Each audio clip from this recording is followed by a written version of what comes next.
Ассаламу алейкум рахматуллахи ва баракатух. Кадырман калкым, уюткулуу, ырыскулуу элим журтум. Илгертеден айтылгандай, ынтымагы бар элдин бак дөөлөтү зор болот, ырашкерлик жок элдин акыр түбү кор болот.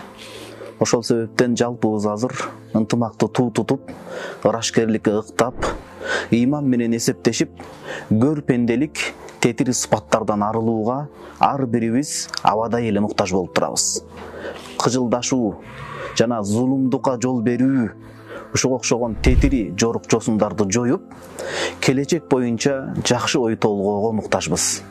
Келечек жеткинчек муундарга жакшы аманатты таза сактап, аруулап, жакшы таризде өткөрүп берүү бүгүнкү күндөгү адамдардын башындагы эң ыйык милдети болмокчу. Азыркы тапта эң кыйыны ыйманга, илимге, билимге жана туура маданиятка ыктап, жалпыбыз тегиз, төгүлбөй, чачылбай, бир калыпты сактоо бардыгыбыздын атуулдуктагы, мусулманчылыктагы жоопкерчилигибиз, ыйык милдетибиз болуп турат. Көр дүйнөнүн кулу болбой, арамдан алыстап, жер бетини гүлдөтүп, ар тармакта адистешүүнү күчөтүп, жаратканга жакындайлы.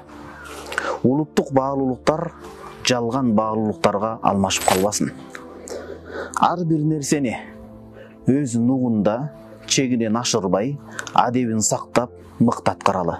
Анын ичинде ошол оюн маселеси, анын ичинде бир нерсени алып баруу, уюштуруу маселеси.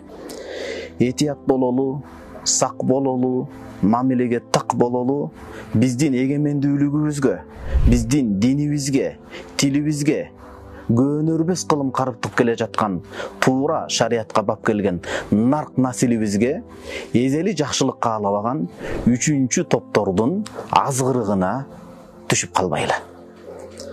Куранда Алла Таала Маида сүрөсүнүн 5-аятында жалпыга мындай деп жар салат: "Ва та'авану 'алал бирри ват тaqwa ва ла та'авану 'алал исми вал 'удван." Жалпыңар жапырт тегиз жакшылык, кайрылуу, берекелүү сооп иштерде жана Кудайга жакындата турган таквачылыкта бири-бириңерге көмөктөшкүлө, жардамдашкыла, кол созгула, ал эми күнөө жана бетпак боло турган, ынтымакты суюлтуп, ыдырата турган жаман жорук жосундардан алыс болгула деп Кудай Таалам атам заманда эле бизге эскертүү берген.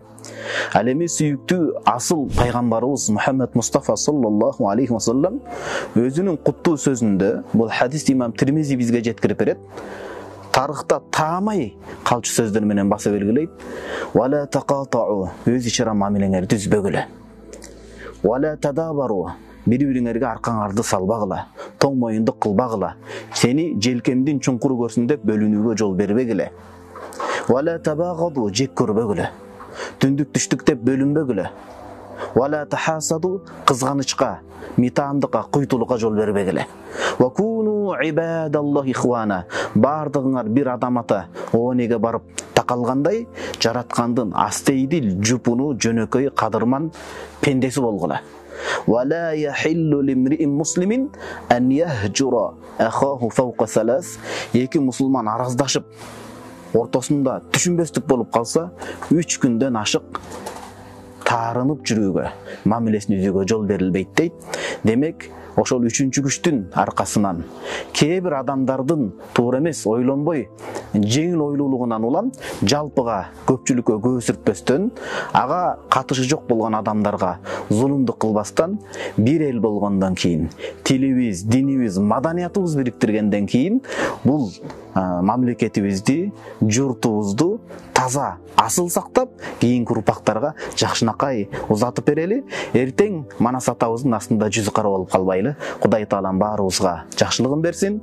Ынтымак, ырашкерликке ыктап, өнүгө турган, өсө турган, илимге, билимге маани бере турган ушундай кызыктар өлкөлөрдөн кылсын. Кудайымдын тынчтык орногон болсун.